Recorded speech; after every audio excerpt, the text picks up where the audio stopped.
បាទសួស្តីបងប្អូនសិស្សានុសិស្សទាំងអស់គ្នាបាទស្វាគមន៍ជាថ្មីសម្រាប់ការសិក្សាតាមប្រព័ន្ធ YouTube ជាមួយលោកគ្រូទាំងអស់គ្នាថ្ងៃនេះលោកគ្រូមានសេចក្តីសោមនស្សរីករាយជាខ្លាំងដែលបានលើកយកមេរៀនភាសាខ្មែរថ្នាក់ទី5មេរៀនទី3កំណាព្យខ្មែរហើយនៅថ្ងៃនេះដែរយើងនឹងត្រូវសិក្សាទៅលើវេយ្យាករណ៍គុណនាមកម្មសិទ្ធិបាទអញ្ចឹងគុណនាមកម្មសិទ្ធិមែនតើទៅគុណនាមកម្មសិទ្ធិតាមពិតយើងរៀនរួចហើយតាំងពីនៅមេរៀនទី1ប៉ុន្តែគ្រាន់តែថាមេរៀនដែលយើងសិក្សាថ្ងៃនេះអាចនិយាយបានថាយើងលំអិតជាងកាលពីថ្ងៃមុនអញ្ចឹងណាអញ្ចឹងដើម្បីមុននឹងចូលទៅសិក្សាទៅលើមេរៀនរបស់យើងលោកគ្រូសូមរំលឹកមេរៀនរបស់យើងសិនហើយកាលពីថ្ងៃមុនយើងបានសិក្សាទៅលើមេរៀនភាសាខ្មែរពីអ្វីបាទសាករនឹកទាំងអស់គ្នាតិចមើលជាងកាលពីថ្ងៃមុនយើងបានសិក្សាទៅលើមេរៀនភាសាខ្មែរទៅលើសំណេរការបំពេញឃ្លានៃកំណាព្យតោះនេះយើងទាំងអស់គ្នាហើយមួយទៀតដើម្បីបំពេញឃ្លាកំណាព្យឲ្យបានត្រឹមត្រូវតែយើងត្រូវធ្វើដូចម្ដេចបាទអញ្ចឹងសាកល្បងឆ្លើយមើលទាំងអស់គ្នាបាទអញ្ចឹងដើម្បីបំពេញឃ្លាកំណាព្យឲ្យបានត្រឹមត្រូវយើងត្រូវពិនិត្យមើលអត្ថបទជាមុនសិនបន្ទាប់មកទៀតយើងត្រូវមើលពាក្យនៅក្នុងប្រអប់ឬពាក្យដែលត្រូវបំពេញដែលមានពាក្យជួនគ្នាតោះណាបាទអញ្ចឹងបន្តទៀតយើងទៅចូលសិក្សាទៅលើមេរៀនថ្មីបាទគឺមេរៀនទី3កំណាព្យខ្មែរហើយខ្លឹមសារដែលយើងត្រូវសិក្សានៅថ្ងៃនេះគឺវេយ្យាករណ៍គុណនាមកម្មសិទ្ធិអញ្ចឹងសូមបងប្អូនទាំងអស់គ្នាយើងបើកសៀវភៅពុម្ពភាសាខ្មែររបស់យើងមកត្រង់ទំព័រទី36 37ទាំងនៅក្នុងកម្មវិធីសៀវភៅចាស់ក៏ដូចជាសៀវភៅថ្មីហ្នឹងគឺក្នុងទំព័រដូចគ្នាទេអញ្ចឹងណាបាទអញ្ចឹងតកតងជាមួយនឹងមេរៀនវេយ្យាករណ៍គុណនាមកម្មសិទ្ធិអញ្ចឹងគេថានៅក្នុងមេរៀនទី1យើងបានស្គាល់គុណនាម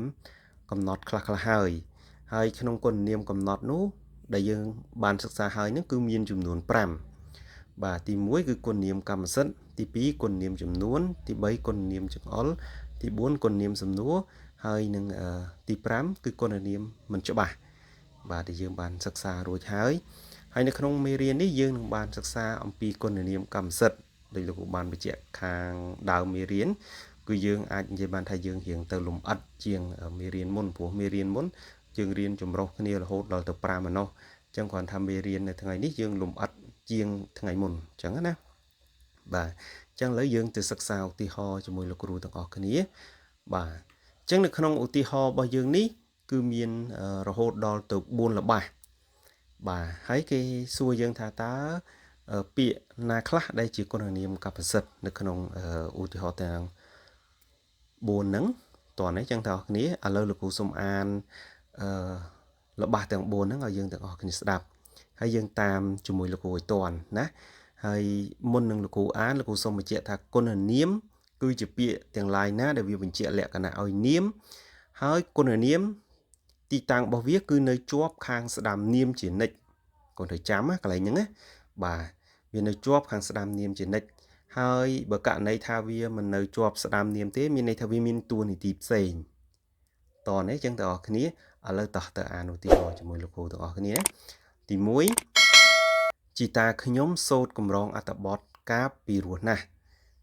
ល្បះទី2ផ្ទះវានៅឆ្ងាយជាងផ្ទះគាត់ទី3តើសិភៅកំណាព្យឯងមានបទអ្វីខ្លះណែមកដល់កន្លែងហ្នឹងទាំងអស់គ្នាឆ្ងល់នេះគុណនាមកម្មសិទ្ធិមិនមានសំណួរបាទកែងវាទៅជាគុណនាមសំណួរទេដឹង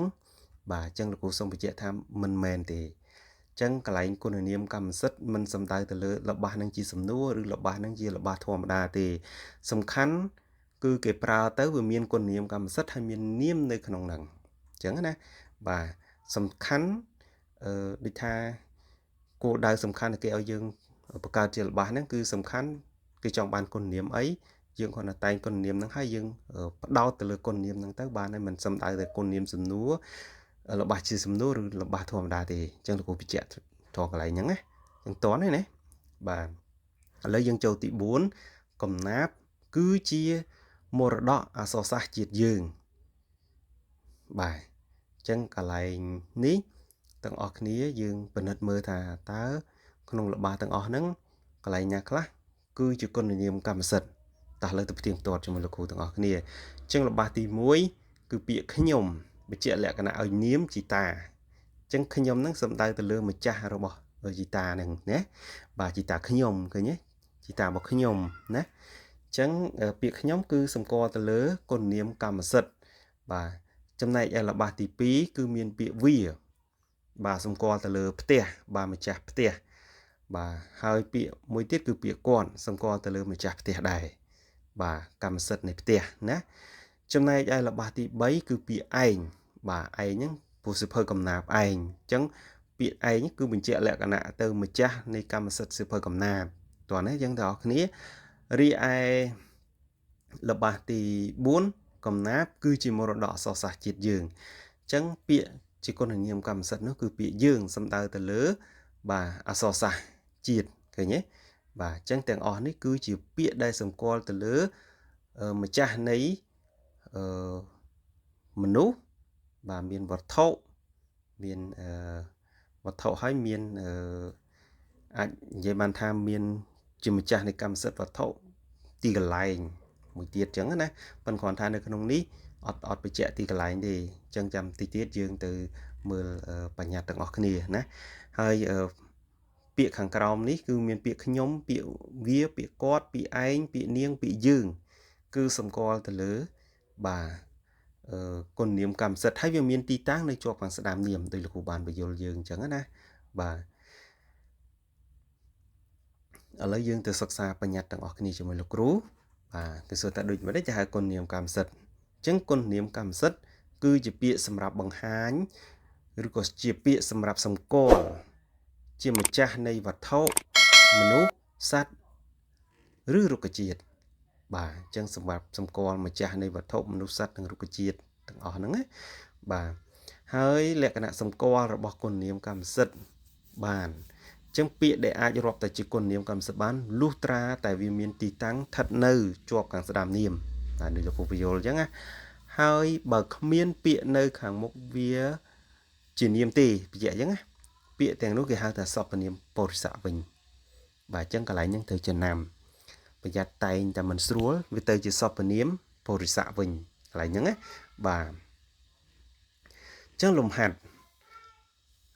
ចូលស្រង់គុណនាមកម្មសិទ្ធិចេញពីល្បះនីមួយៗខាងក្រោមឲ្យបានត្រឹមត្រូវអញ្ចឹងឥឡូវលោកគ្រូអានល្បះហ្នឹងហើយចាំទាំងអស់គ្នាយើងអាចនិយាយបានថាយើងរកជាមួយលោកគ្រូណាទី1ថ្ងៃនេះសុខាទៅទស្សនាភាពយន្តជាមួយបងប្រុសនាងទី2នៅសាលារៀនខ្ញុំមានការប្រឡងសូត្រកំណាព្យរៀងរាល់ឆ្នាំទី3ខ្មៅដៃខ្ញុំនៅវែងជាងខ្មៅដៃឯងទី4បងខ្ញុំខំរៀនតែងកំណាព្យទី5ថ្នាក់រៀនយើងនៅជិតផ្ទះអ្នកគ្រូចំណែកឯលំហាត់ខបាទគេឲ្យយើងរកពាក្យនៅក្នុងប្រអប់នេះបាទមានពាក្យវាពាក្យគាត់ពាក្យយើងពាក្យនាងខ្ញុំគេឯងហ្នឹងទៅបង្កើតជាល្បះបាទឲ្យបានត្រឹមត្រូវឥឡូវយើងទៅកំណែជាមួយលោកគ្រូទាំងអស់គ្នាណាបាទអញ្ចឹងល្បះទី1គឺមានពាក្យនាងបាទសម្គាល់ទៅលើបងប្រុសបាទទី2ខ្ញុំបាទល្បះទី3ពាក្យខ្ញុំដូចគ្នាហើយនឹងពាក្យល្បះទី4គឺពាក្យខ្ញុំបាទសុំបកមកកន្លែង